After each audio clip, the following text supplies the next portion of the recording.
People think that they throw their affirmation, their manifestation list up to the gods, up to the heavens, and that there's this man sitting in the clouds that's like checking it once and checking it twice, right? No.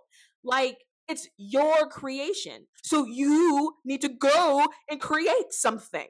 Now, do things come to you passively? Yeah. But could you speed it up? Aren't miracles written about in the Bible? Why do we think that they can't happen? I mean, if Jesus can walk on water, like, you can't make an extra 10 grand a month?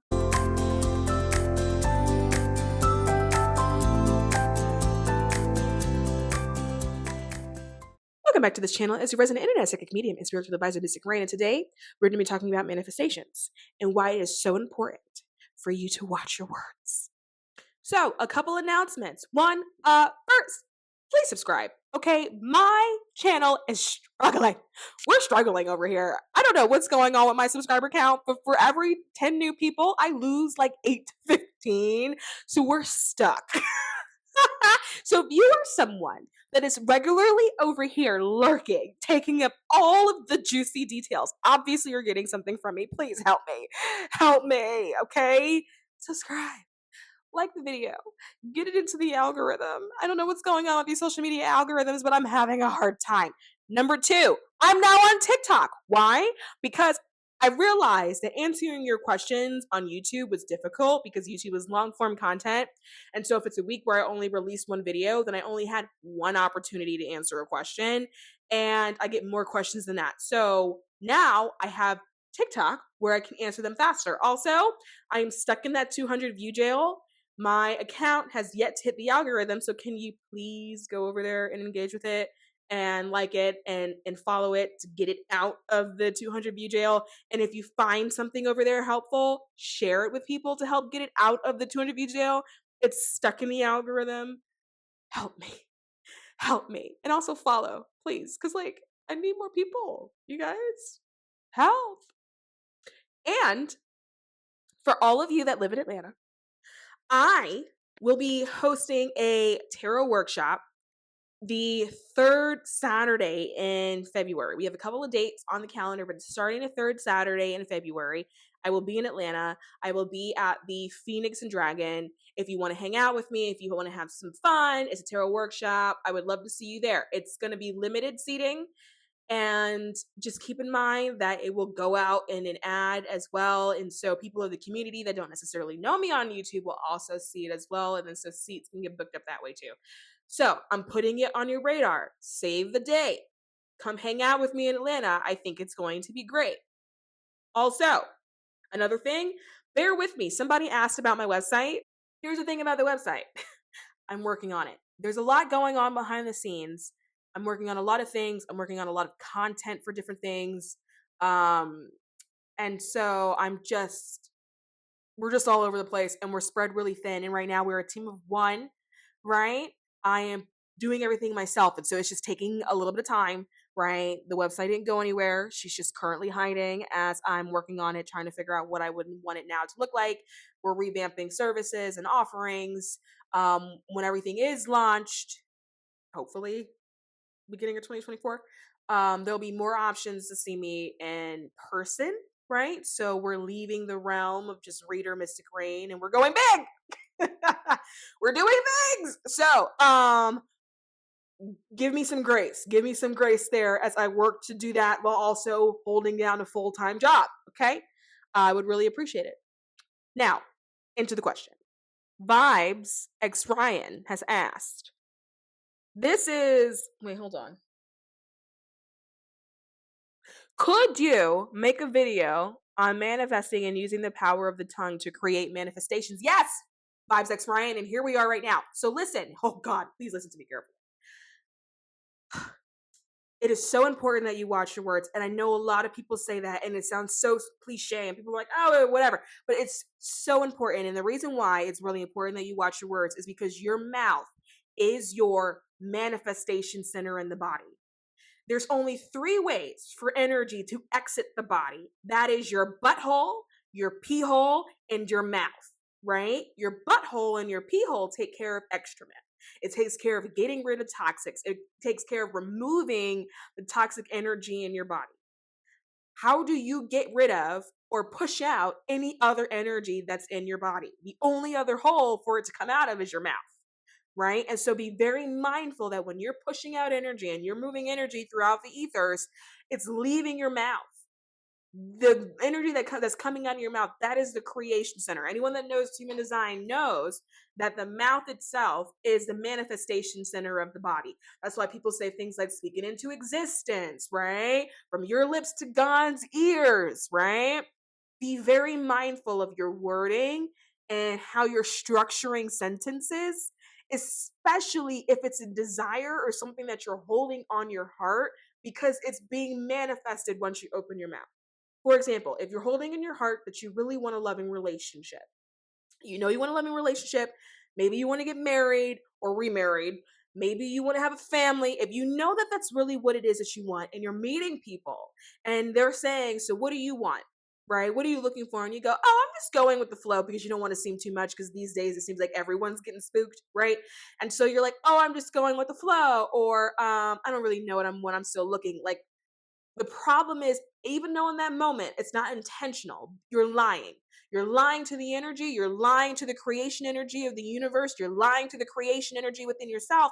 And so if you are not honest with the words that are leaving your mouth, that is going to be what you are going to manifest. And then you're going to be confused as to why you're not manifesting the thing that is actually on your heart. So if you know what's on your heart is that love relationship that's vibrant, that's healthy, that's long-term, that's committed, that's stable, and you're not leading with that, and you're not allowing those particular words to leave your mouth, you're saying other words because you're trying not to scare people, those other words is what you're going to manifest.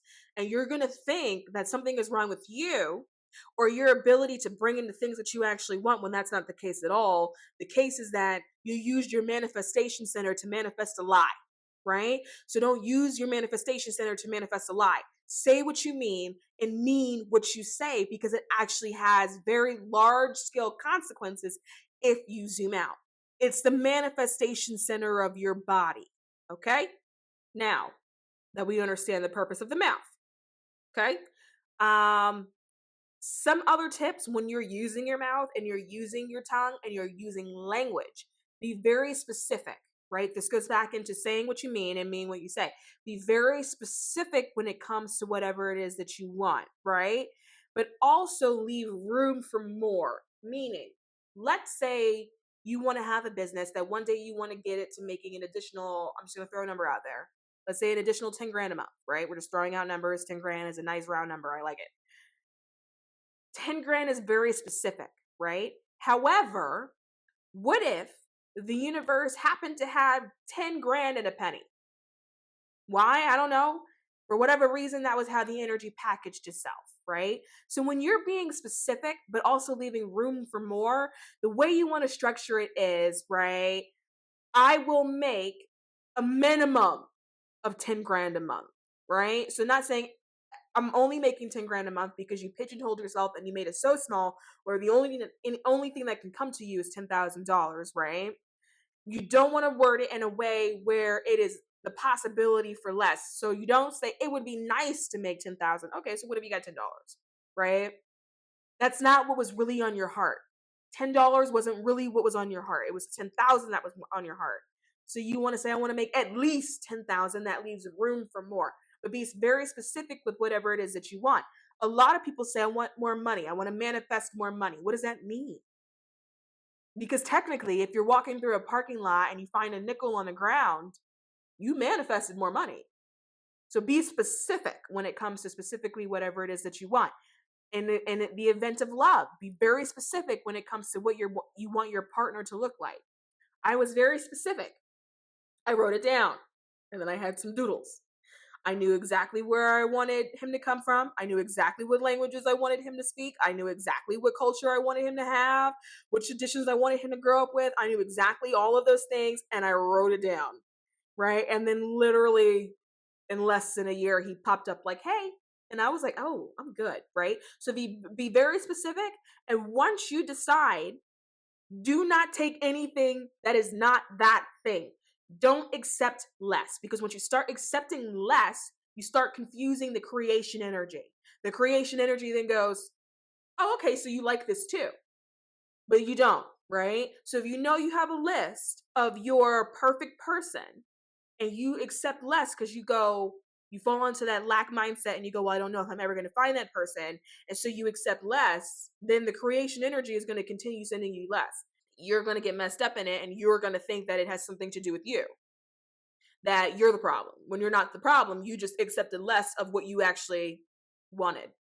So be very specific in what you're saying, being very specific in what you are creating for yourself, because this is your life that you're creating for yourself, and then stick to that. Don't waver. You may have moments where you get nervous and you go, I don't think I can have that for myself. And that's fine, because we all periodically fall into that lack mindset. But just understand and have the awareness of the fact that, like, you just got nervous. It doesn't mean that what you said to yourself in that moment is actually true. Stay with your specific statements, because those are your truth, because that's your heart's desire. Another tip is that you use present tense. You don't want to say in the future, I want $10,000. What does that mean? Does that mean when you die? Okay, maybe you get it, but it came in the form of a life insurance policy because you kicked the bucket, and then the life insurance policy got passed on to your beneficiary. But did you get it? You got it, right? So don't put it in the future, put it in the present tense, right? It's really good to say, like, I have $10,000, right? Even trying to say I will have is a stretch, because when, right? When will you have? Personally, I don't like to leave that much room for error, right? You have it now. It is yours now, right? Adapt this mindset that, like, you have it. It's just you catching up to it on the timeline, or the timeline is now catching up to you, right? Because once you say it, and it's really awesome to go the extra step and then write it down, you have now plucked it out of the ethers and then put it in your reality. So it exists, right? You just can't see it yet. It's not in your awareness. But just because it's not in your awareness doesn't mean that it's not there. We are metaphysical beings. We all know that. That's why we're here. That's why you're watching me. You know that just because you can't see it does not mean that it doesn't exist, right? So put it in your present tense. It's okay if you can't see it at that moment. It just means that your awareness hasn't caught up to it yet. It doesn't mean that it doesn't exist. The next thing is, I would say, is make sure that your language is positive, right? And so, because the positivity is the frequency, it's the vibration. So instead of saying something like, I'm not stressed anymore, you want to say, I am calm and at ease, right? Does it mean the same thing? Yeah, more or less. But the calm and at ease is a higher vibration and a higher frequency than saying, I am not stressed. Even though you said, I am not, the stress is what's pulling it down, right? So flip your language to make sure that the things that are leaving your mouth is on the positive, higher vibrational side, because everything you want anyway is sitting in those higher vibrational frequencies anyway. And so make sure that you're using your language to match the frequencies and of which it is of to match the frequencies of what it is that you want. The next thing I would say is affirmation, but not writing an affirmation, you affirming yourself, you validating yourself. You have to do that, because that's the only way you're going to flip your mindset. Part of the issue that people have with manifestation is that they're trying to bring in things that they do not believe that they can have. People want more money, but don't believe they should have it. Don't believe they worked hard enough for it. Don't believe that they deserve it. People want love, but don't think that they are lovable. Don't think anyone would ever see them. Don't think anyone would ever care about them. You have to start changing your mindset. You have to actually start believing in the thing that in which you're asking for, the thing that you're trying to create. It's very hard to bring into reality something that you don't actually believe exists for you in the first place, or something that you don't believe that you can have. And when you're in that space, what happens is that there will always be moments where you feel like you get close, but it kind of like slips out from underneath you. It's always going farther and farther and farther away from you, because there's a part of you that's still in that lack mindset, that's not allowing yourself to grab on entirely to that thing that you actually want. And so you have to shift your mindset about what you believe is possible for you. What I like to say, and I get this from my spirit team, go bigger.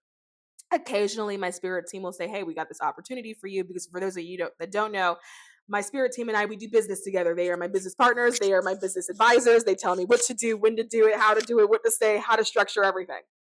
And whenever I have an idea of something that I want, they always say the same thing. They say, go bigger. And I'm like, oh, I don't think I can do that. And they go bigger, think bigger, go big to the point, go stretch it so far that you don't believe it, right? Because the thing that you originally didn't believe is now reasonable, right? So when you go bigger, if you have a dream, go 2 times bigger than that. For example, let's say you do want to bring in an extra 10 grand a month. Go bigger would be, I'm bringing in 50. And that's going to give you hives for people that are not aligned with that truth statement, right? But if you go bigger and you keep with the I'm going to bring in 50, guess what happens? That 10,000 no longer sounds like that much money to you. It no longer sounds like a big deal, right? So go bigger. And eventually you start to align with that. Going bigger doesn't mean that you'll say it and then you believe it immediately. No, you may say it and then get nauseous, right? But you're going to say it again and you're going to keep working with that energy until you align with it, right? A really good exercise around this is to check your resistance. So if you say something to yourself like, I want to bring in an extra 10 grand, and you feel resistance, you can feel it in your mind, you can feel it in your heart, you can feel it in your gut. Oh, my nose. Woo! Woo. Sometimes when things are out of resistance, it's almost like a gut punch, like that doesn't feel right, right? Ask yourself, why doesn't it feel right? What happened, right? Is it that you feel like you don't deserve it? Is that you tried one time and you failed? Is it that you did start a business but nobody came? Is it that, like, talk through where your resistance is coming from, because that is how you can work with it. I'm not someone that feels like, oh, you got to get rid of your resistance. I think getting rid of it in one exercise is not reasonable. I don't think it will happen. Maybe for some people it does. Maybe if you go and you do a Reiki session, it does, right? But I would say, typically speaking, in a day-to-day, it takes a little bit longer than that. And so instead of working on trying to figure out how to get rid of it, learn how to work with it. And you learn how to work with it by not resisting it anymore, by acknowledging the fact that it does exist, right? Acknowledging the fact that the block is there, and then going, okay, so how do I work with this? What do I need to do in order to soothe it? Right? Where does it come from?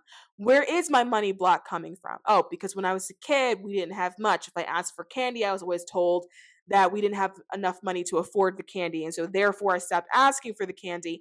As a kid, I watched my parents struggle with money. But then that was my parents struggling for money. That wasn't really me struggling with money. Oh my God. Is it that it's my parents' block and it's not really my block? Did I just take it and inherit somebody else's block when it wasn't necessarily my monetary blockage?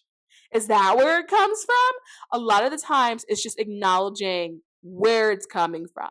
But go big. And then throw up later. You have to allow yourself to believe in the things that you're saying, because it's this belief, the affirmation of self that you can do it, that then it becomes done, right? I have an example of like where we see this play out in like everyone's life, right? Or the majority of people's life. Santa Claus, right? As a kid, a lot of kids, right, depending on your religion, probably will believe in Santa Claus, or at a minimum knew who Santa Claus was, right? And as a kid, when you believe in Santa, you get gifts, right? What happens when you stop believing in Santa Claus? You stop getting gifts. I remember as a kid, I believed in Santa Claus up until about 12 or 13. I believed in Santa for a very long time.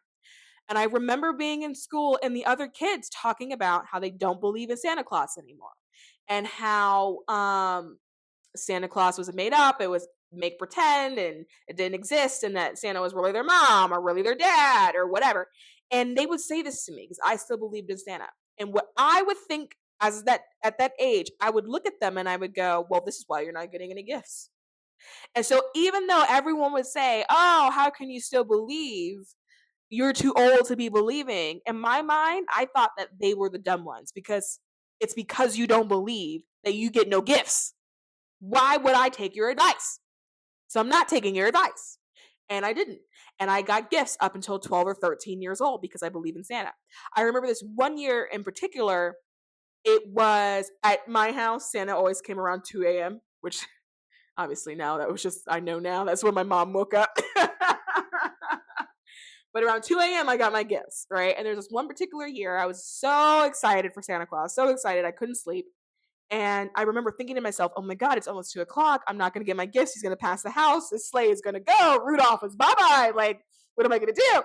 And I was laying in bed, and I was so deep in this belief that Santa was going to get to my neighborhood and then leave because I wasn't sleeping, that to this day I can still hear it. I heard sleigh bells go over the house. And what it felt like to me at that time as a child was that was Santa and his sleigh and his reindeers flying over the house, and that he skipped the house because I wouldn't go to sleep.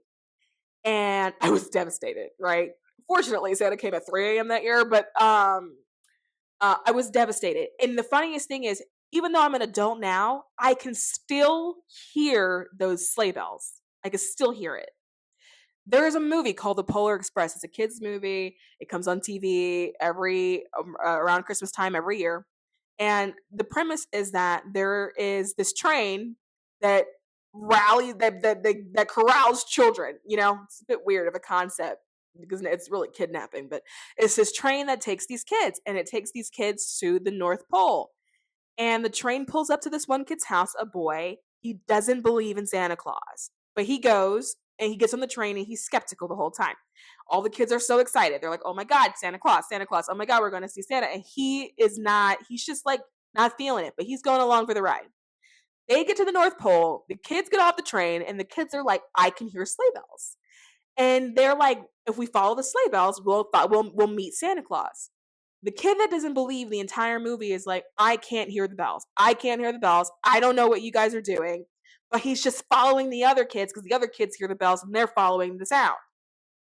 We get to the end of the movie. Santa Claus makes his appearance. Everybody at the North Pole is excited about it. All the kids are excited. They see him, Santa. The elves are excited. They see him, Santa. The only person at the North Pole that cannot see this man is the kid that cannot hear the bells, the one that doesn't believe. He closes his eyes and he says, okay, I believe. And then he shakes the bell because he found a bell on the floor. He shakes it and he could finally hear it. And he goes, oh my God. And then when he opens his eyes and he looks up, he can see Santa Claus, right? It's not about what other people think. It's not about what other people see. It's not about what other people believe is possible. It's about what you believe. It's about what you want. It's about what you create. And if you just believe in the way you believed in Santa Claus, you would be amazed at the amount of things that would come to you in life. Believe as if it is Santa. For some reason, it's really easy for people to believe in the boogeyman prior to believing in like a Santa Claus, right? People will tell you the devil is at work all day, all day. The devil here, the devil there. Oh my God, the inner demons all day. They are quick to believe that stuff, but have a hard time believing in like the good and the positive, right? But if you can believe that life sucks and that's easy for you to do, but you have a hard time believing that there's a possibility that life could be great, or that life can be full of surprises, or that life could have miracles, then what kind of life is that to live? I am someone that says I want a life of pleasant surprises. I always want to be pleasantly surprised. I always want things to happen and I go, oh, because that's the kind of life I like to live. I want surprises. Aren't miracles written about in the Bible? Why do we think that they can't happen? I mean, if Jesus can walk on water, okay? Like, you can't make an extra 10 grand a month? Another tip I would say is feel it, right? Feel it, visualize it, see it, whatever, smell it, right? Now, not everyone is visual. Not everyone gets pictures in the mind's eye, but some people can hear in the mind's ear. If that's you, do it that way. Some people can duplicate a feeling. They can sort of ascertain what the feeling would feel like. If that's you, feel it, right? Touch it if you can do that. Touch it if that's you. Interact with this manifestation. What would your new experience of life be like? And allow yourself to exist in that energy, right? Are you excited? What's happening in your life? What's happening in your home? What's your home life looking like at that point? If it is love, right? What is that relationship like? What does the love feel like to you, right? You want to get yourself in a place where you are immersed in the experience itself. Remember, this entire thing is a simulation, right? So what's the difference whether or not you experience something now and you experience something later? If it's pleasurable and pleasant when you prefer to experience it now, get into the experience now before you go to bed and you're laying there and it's time to go to sleep. Put yourself in your imagination world, like how we used to do as kids, which is why, by the way, children manifest so easily because they're always in the imagination world. And allow yourself to have an imagination. Imagine what that experience would be like for you. Imagine what the opportunity would be like. How would it play out from start to finish? How do you find out that you got that manifestation? Do you find out in an email? Do you find out in a text message? Do you find out in a call? Imagine what that experience would be like to pick up the phone. Who's on the other side? Who's the one that's telling you that you got that manifestation? Is it a man? It's a woman? What does a voice sound like? What are they saying to you? Is it something that you have to go pick up? Is it something that just happens if you do have to go pick it up? How are you getting there to get there? Are you taking public transformation? Are you transformation? God, I'm really in the spiritual. Transportation, right? Are you driving yourself? What is that excitement like when you put your hands on the wheel and you pull out of the driveway? Allow yourself to imagine the experience. Put yourself in the experience, right? Because this is all made up anyway. This is a simulation. So simulate it, damn it. Another tip I have is remember that there's always divine timing. Sometimes people say be patient. I don't know if I believe that that's the right wording to use. It's really about remembering that there is divine timing. There are things and puzzle pieces that have to fall into place first. So much of things that are going around us is a domino effect, right? One domino has to fall before your domino gets hit. So sometimes it's not about that things are not happening. It could be that there is one person that you don't know that's required to do or say this one thing to this one person that you don't know. And through that action, there's a series of events that now affects you.